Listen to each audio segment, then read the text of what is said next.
سلامونه او نیکې هیلې ملګرو، تاسو ته د نانا یعنې ویلن نه ځینې خلک شمشوبی هم ورته وایي، د هغې 20 ګټې په دې ویډیو کې تاسو ته بیانوم. اول، د خېټې درد له منځه وړي. دویم، د هاضمې سیستم لپاره ګټور ده. دریم، د سر درد کموي. څلورم، د خولې میکروبونه ختموي. پنځم، بدن ته ځواک ورکوي. شپږم، جنسي طاقت زیاتوي. اووم، د پوزې د بندېدو مخنیوی کوي. اتم، د میکروبونو پر وړاندې مقابله کوي. نم، د لوږې احساس کموي. لسم، د موسمي حساسیتونو مخنیوی کوي. یولسم، حافظه قوي کوي.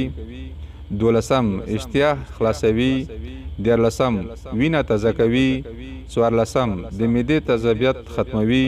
پنځلسم، د نقرس د بندونو ناروغیو ته پیدا کوي. شپاړسم، ټوخی آراموي.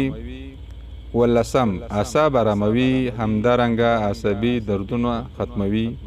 اتلسم، د زړه د خفګان مخنیوی کوي. نولسم، د روماتیزم دردونه ختموي. شلم، معده په کار اچوي. نو ملګرو، دغه 20 ګټې ما تاسو ته د ویلنې یا شمشوبی یا نانا ګټې بیان کړې.